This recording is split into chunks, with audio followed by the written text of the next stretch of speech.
Hey you guys, welcome back to Homesteading with SEK. Alright, what you're looking at guys is my newly made DIY grow bags, you guys. So I did a series sometime back on use what you got. My future plans on the grow areas on my left and right is to convert into galvanized raised beds. But y'all know I am a fan of the Dewitt landscaping weed barrier fabric. So this is a DIY that I have been wanting to do for some time, and I finally got to it, you guys. So let me tell y'all something. This fabric is so strong that you can actually just make your own grow bags. So I finally got to it. Now, these bags, if you are a crafter like me, and y'all already know Crazy Quilting Crafts over at SEK is banging right now. Y'all know I've been working on that channel for a while. And if you've been following me on this channel, you guys already know that I am a DIY and a crafter as well. I love to sew, crochet, knit, blah, blah, blah, blah, blah, blah.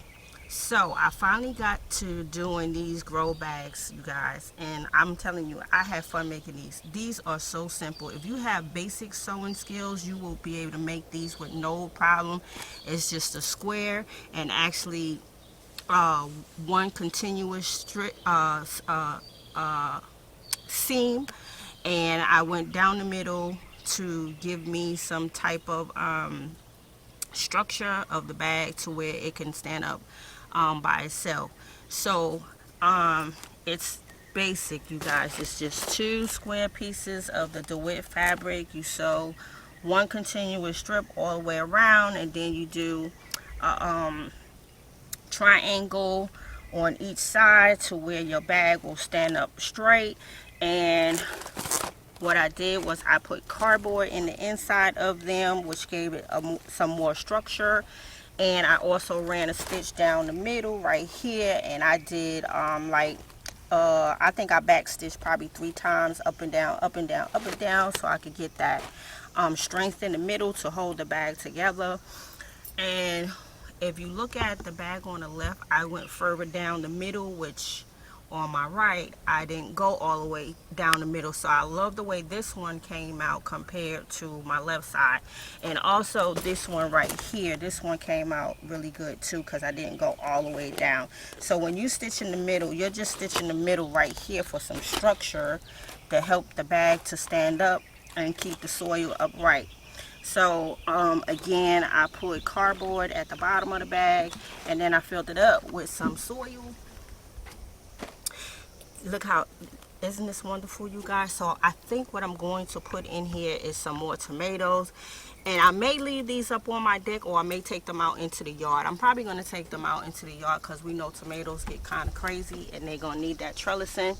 I can also add some trellising rods in the bags to keep them upright, and that will help as well. So again, I'm probably going to take these out into the garden. So there is my Dewitt fabric right over here, you guys.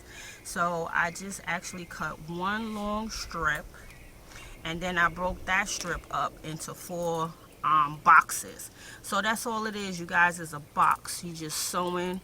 If you want to do 3 seams, you could do 3 seams, or you could do 1 continuous seam.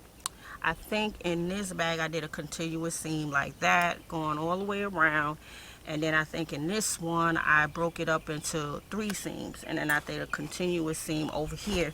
And then what you want to do, you guys, is turn your fabric in and roll it. If you know how to do your hems, you will be able to do this. So what I did was I hemmed it, and then I turned the bag inside out. I also burnt the fray ends so that they wouldn't fray as much, and I just turned the bag inside out. That's it, you guys. It's very, very simple. I will do my best to get to a more detailed video on how to do these. But like I said, if you have some type of sewing experience, this will be easy breezy, easy peasy for you. And I had to make myself stop because right now it's starting to get super hot, and I don't want to be out in this heat other than harvesting my food. So this is what I came up with, you guys, and I still have a lot of this fabric left. So I think if I, you know when you get that bug, it's hard to stop, and even sometimes in the heat, you can actually keep going because you already know the sun gives you energy, and it also can burn you out. But when I'm out here, I'm always moving around, sowing more seeds, finding areas that seeds didn't germinate. So I'm always out in the sun. Right now we're hitting low 80s. I think the other day we hit the 90s.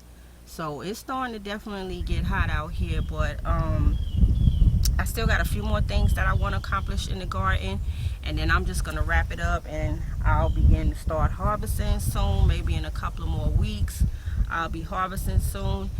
And I do have peppers coming in. Some of my peppers I'm thinking about pulling them off to give them some more time to get established in the soil and get their roots stronger. And I did pull off some of my peppers when I first sowed them because I felt like they were too small to start producing that fruit. So I wanted the energy to go onto their roots. So back to the grow bags. I'm sorry, you guys. sorry. So back to the grow bags, you guys.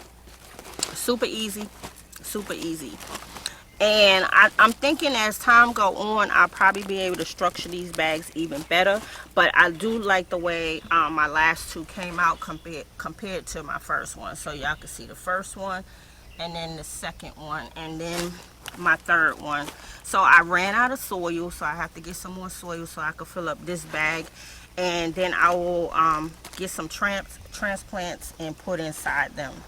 So I hope you guys enjoyed this just a little somewhat of a DIY explanation, and I will try my best to get to a video to do for you guys, and we'll see about that.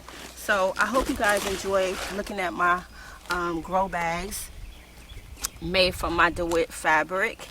And let me know if you guys give it a try. Comment below and let me know, have you ever tried it, and just let me know if you have any suggestions on how to make the bag even better. Definitely drop me a line. But like I said, I ran through the middle of it to keep it upright, because once you put the soil in, if you keep it open, the bag is gonna get laggy.